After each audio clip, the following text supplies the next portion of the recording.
Yeah.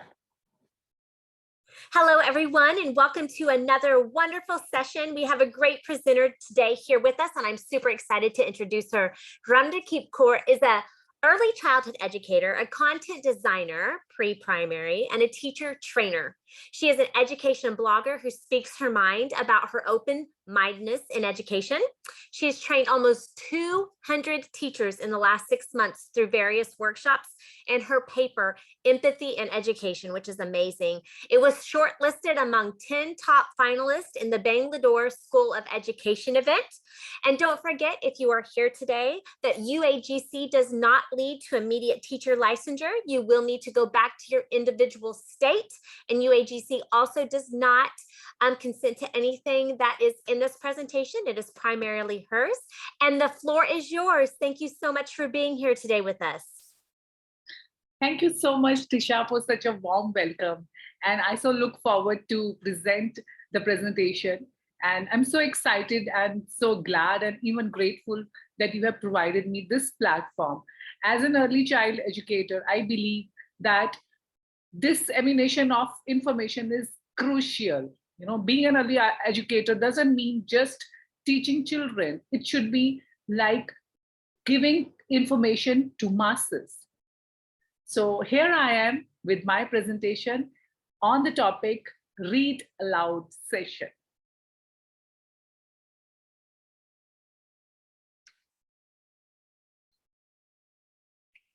Just sharing my screen.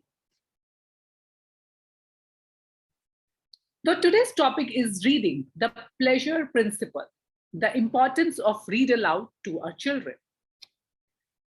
You may have tangible wealth untold, caskets of jewels and coffers of gold.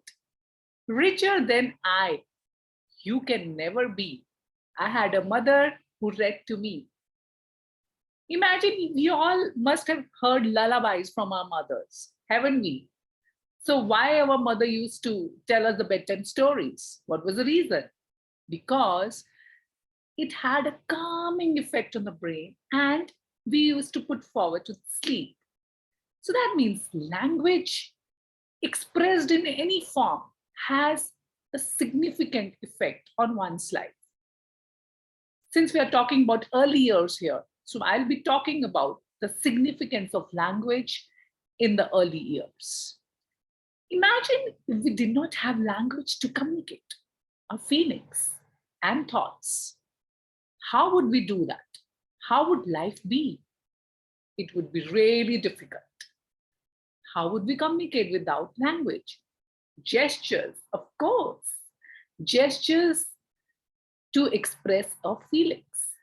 Imagine using gestures to discuss the political situation of the country. How would it sound? Imagine how scientists and historians would record their findings. That means language is really important for us to be expressive. And undoubtedly, human beings have this asset of language. No doubt, birds, animals also communicate, but in a certain way only. So when we talk about human beings, let's first talk about children, about babies.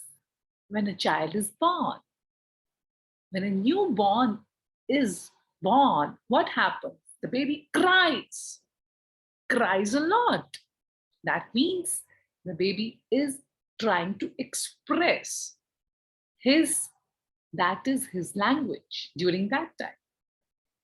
And much of the people believe that we should introduce language to the child once he starts speaking words, that is until his first birthday. But that's incorrect. There is a certain structure which children follow during their early years. For instance, when a child is born, he expresses his language through repeated cries. After few months, after 2 to 4 months, the baby starts making cooing sounds. It's like coo. Why does baby make that sound? Have you ever wondered? That sound indicates that the child is content. He is satisfied with whatever he is doing. After certain months, 6 months, he starts making babbling sound, which is ba ba ba ba ba ba ba ba, ma ma ma ma ma. These sounds are called babbling sounds. What is the significance of these sounds? These sounds indicate that the child is progressing towards his speech. He's trying to learn new words. But some parents, being unaware of all these language expressiveness, they do not interact with the child. It is very important during these formative years, from babbling to books. The journey begins here.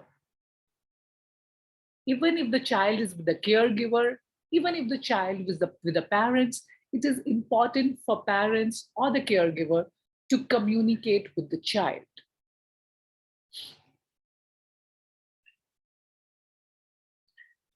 So when we are talking about babies, I just mentioned there are different set structure and regime in which the child learns the language. And there is certain hours of learning time from birth till age 3. During that time, that is a window when the child should be exposed to different kinds of words. But if that window is missed, then we have to do extraordinary efforts in child's development. That happens in the later stage. Imagine, you must have seen there are certain children who are very vocal, but there are certain children who do not speak much. What could be the reason? Have you ever thought about it? Late talkers. What I meant to say here is late talkers. Why do some children talk late, whereas some children are very good in communication? The reason might be there could be a learning problem or a speech delay or other special needs of the child or the language issues. That means that the child is not provided with an environment where he's being interacted with.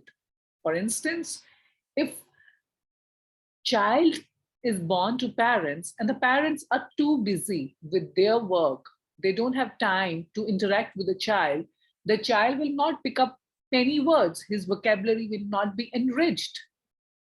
So he might late talk. He might not even talk. He might not even speak some words. So that means the formative years, I'm just talking about the years that from 0 to 3 years, also play a key role in the development of language. Daily verbal interactions. So it has found out that the average 3-year-old has heard about 20 million words. And 3-year-olds from very talkative, socially interactive families have heard 35 million words.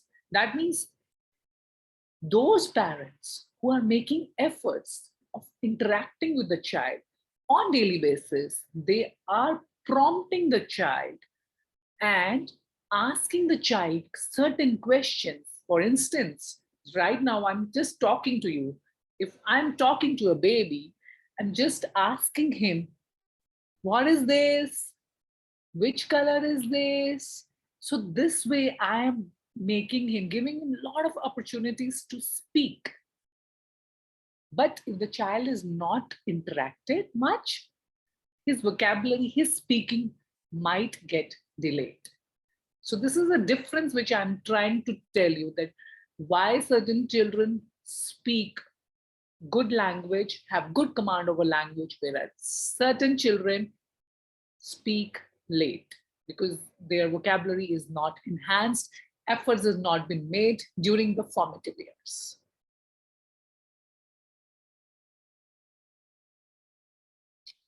Vocabulary size.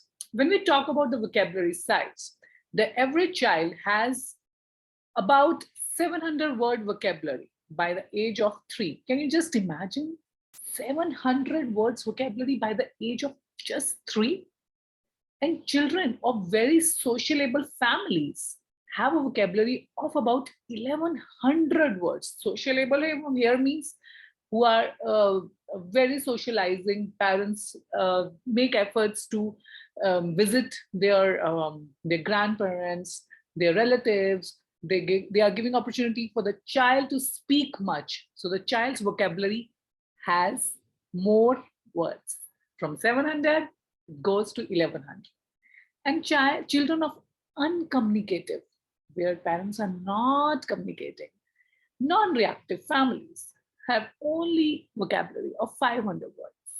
So the whole difference makes that means the 500 words vocabulary child would have less vocabulary, hence he would not be having much awareness of the vocabulary words. So he will definitely be a late talker, or he will not be talking that much. I mean, speaking that much. He won't be having that much exposure of language words.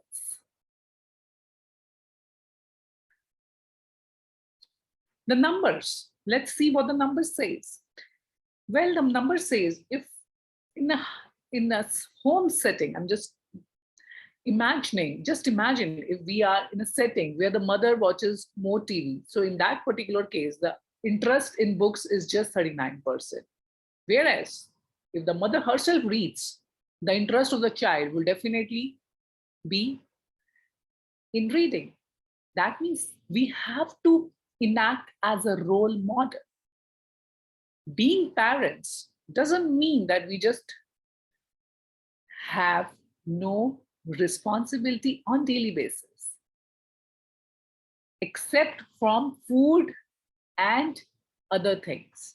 These are also part of the parenting.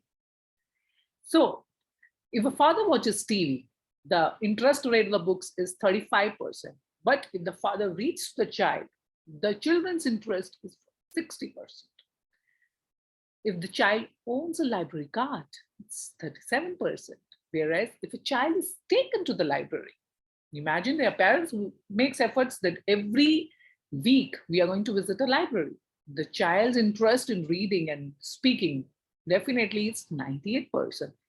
If the child is read daily, if we are reading to the child, 76%. That's what we call read aloud. Read to the children. Children should be read on daily basis so that their vocabulary should be enhanced. It gives an opportunity to know new words. If we read aloud to child every day, it has found it enhances brain development. Also a development of speaking skills. Definitely, if we read aloud to the child, if I'm just reading few words and I'm not even paying attention to the child, I'm just reading, this is a ball. And if I'm reading like this is a ball. So what do you think is more impactful? Obviously the second one, because I am taking certain pauses here. I'm not just conveying, just reading, I'm just reading aloud with certain pauses. Very much essential is the learning essentials, which offers different parts of the brain. For example, celebrations and feelings of happiness are reflected in changes in neurochemistry.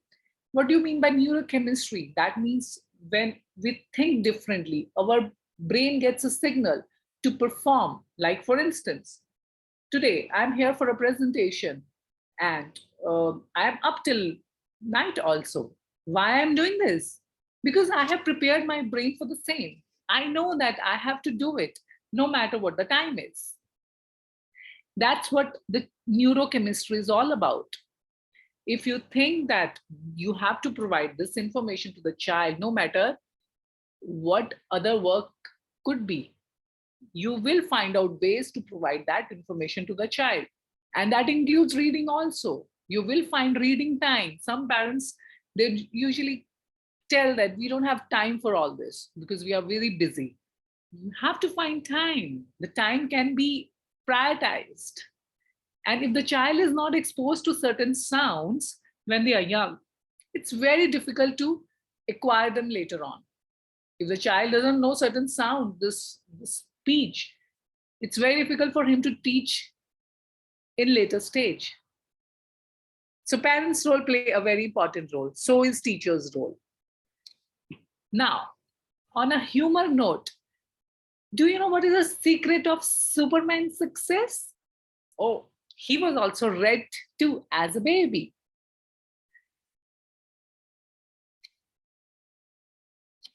Why should I read aloud? Let me ask. Why only read aloud? Well, if we talk about reading, reading itself is a habit, and it in fact is a strategy that can be developed by involving different strategies. Read aloud is also a certain strategy where not only child becomes good in reading, his intonation, his voice, his communication, his listening skills, his thinking skills also becomes better.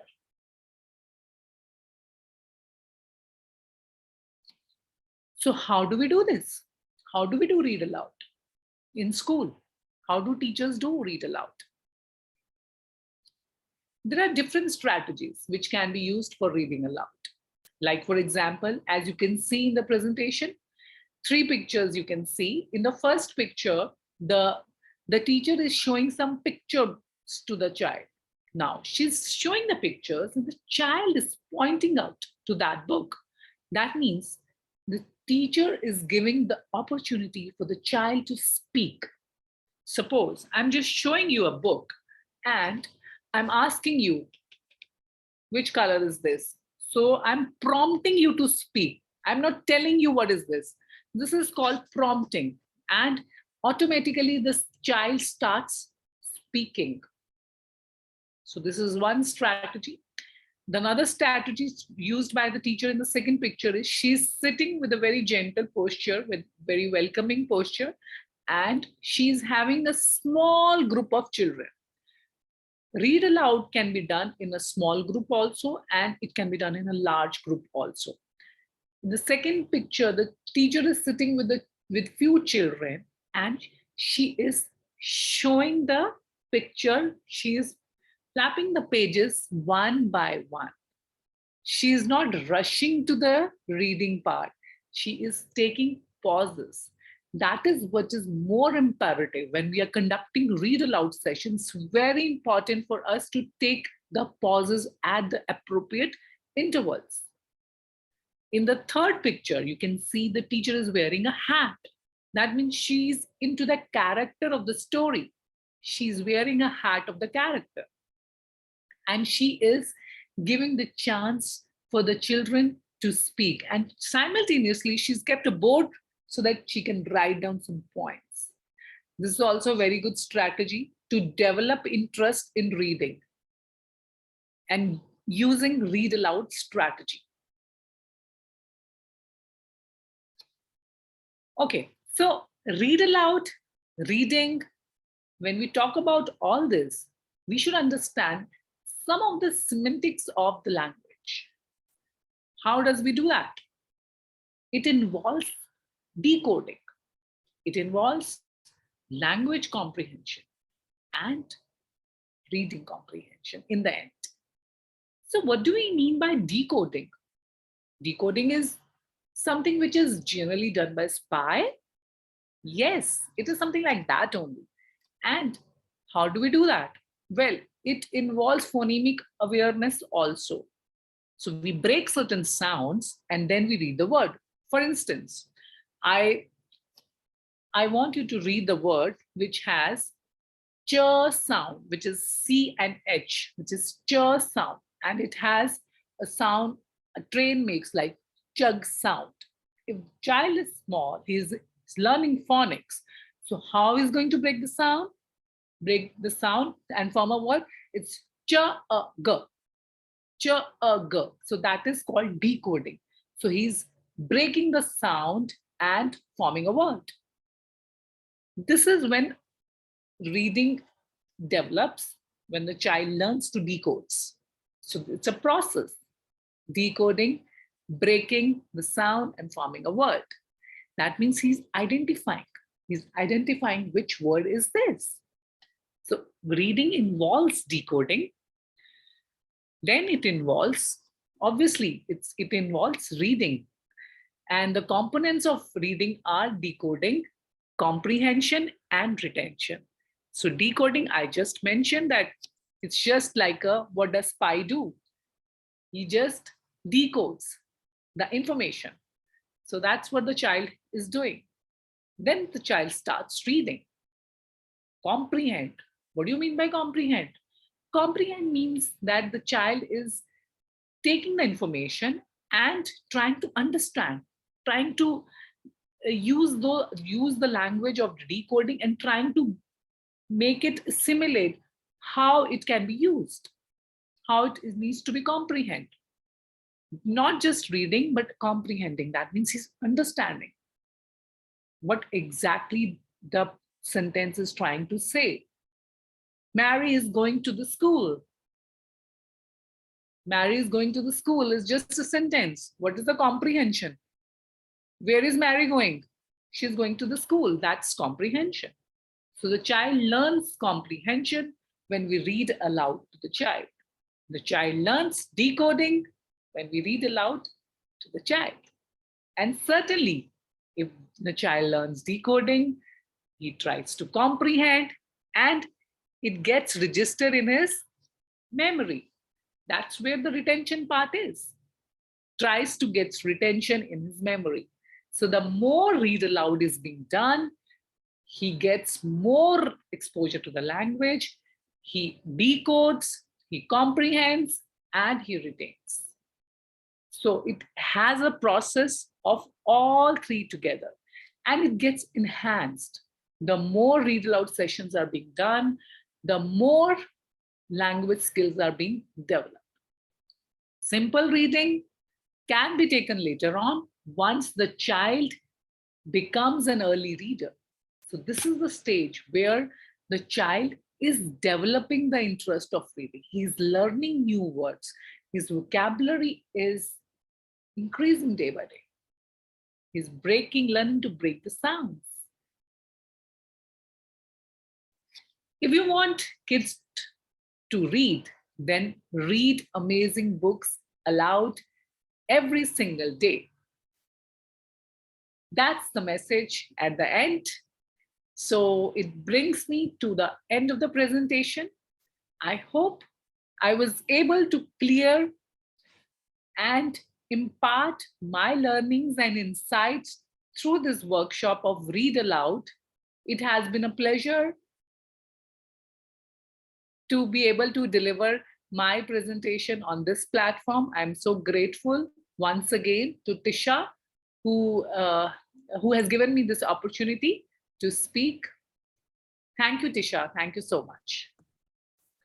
That was awesome. Thank you so much. And we are recording this. This is part of our asynchronous section of the ECE conference. And again, thank you so much for being here. That was spectacular information. I hope you liked it.